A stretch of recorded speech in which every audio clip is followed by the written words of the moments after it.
Tonight, on the Uncensored Truth, global warming, really just a scam invented by those novelty umbrella corporations?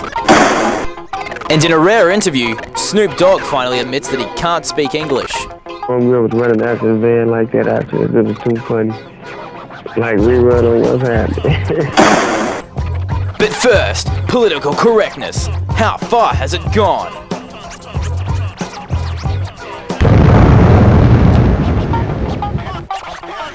Do you remember a simpler time?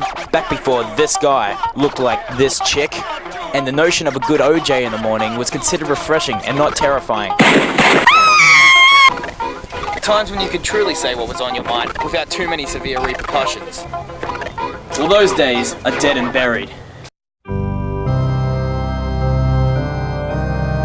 And have been replaced by more uptight and touchy times. Seems these days you can say anything mildly controversial, you got every beatnik in the world bashing on your door. If I were to ask you what's softer, society or this squeezeball, what would you say? Society. That's pretty bloody soft. Ah, you caught me admiring some nerds in their natural habitat. Come with me. Political correctness in satire, from Barry Humphries to The Chaser, has been terrible on our culture.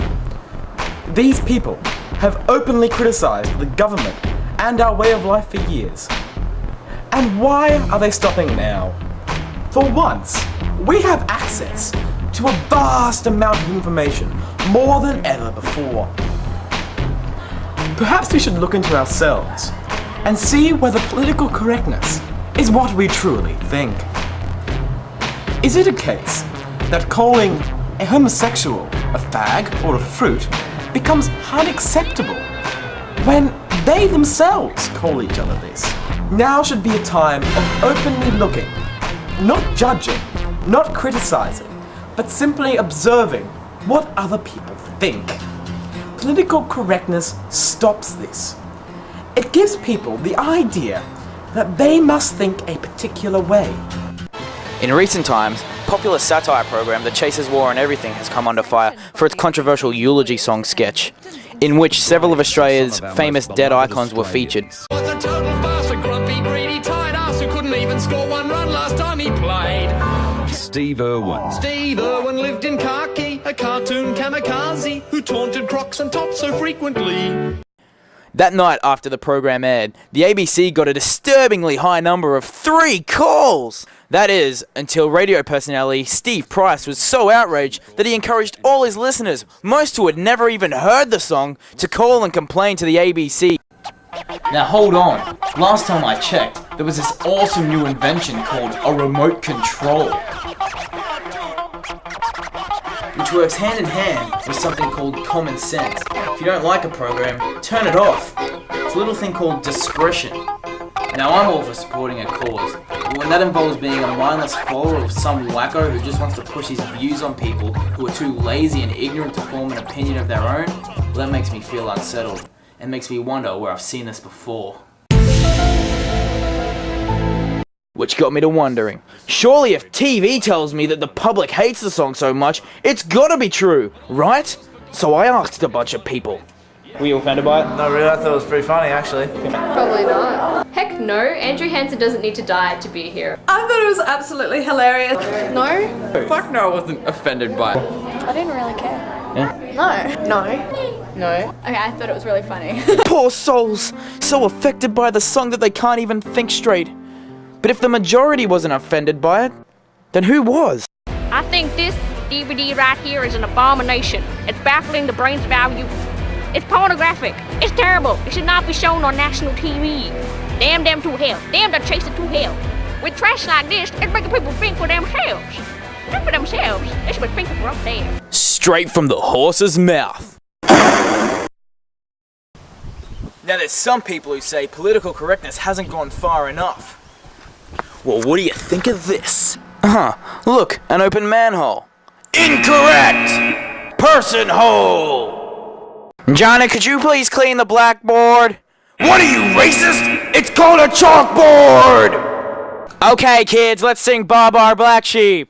What are you, a bigot? It's called Rainbow Sheep! Police person, bat person, super person, they've all got to go! What do you truly think, in your heart of hearts? Is political correctness what your opinion is? Ultimately, all that really matters is how you feel about political correctness. I mean, in the end, isn't it possible that the politically correct are actually the politically incorrect? I mean, what's worse, tiptoeing around an issue, constantly reminding a person that it's there, or treating them with the dignity of a normal person and having the common decency to joke about it? I'll tell you what I think about political correctness. I think it is whack. Is it really effective if I say this guy is a...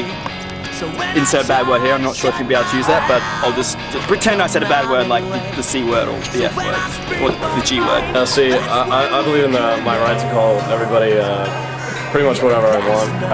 Yeah, if you're a dickhead, I'm gonna call you a dickhead.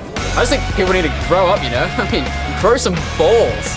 Who cares? I mean, you got bushy eyebrows, just give them a shave. I mean, who cares? Have fun.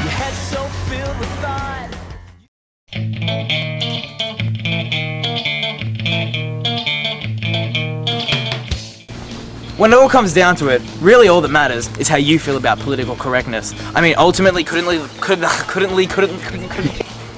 when it all comes down to it, all that really matters is how you feel about political correctness. I mean, ultimately, couldn't the politically correct be the politically incorrect? And anyway, isn't it better than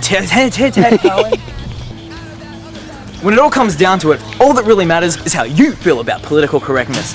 I mean, in the end, what... It pissed me off so bad that I dyed my hair blue, got a nose ring, and moved to San Francisco.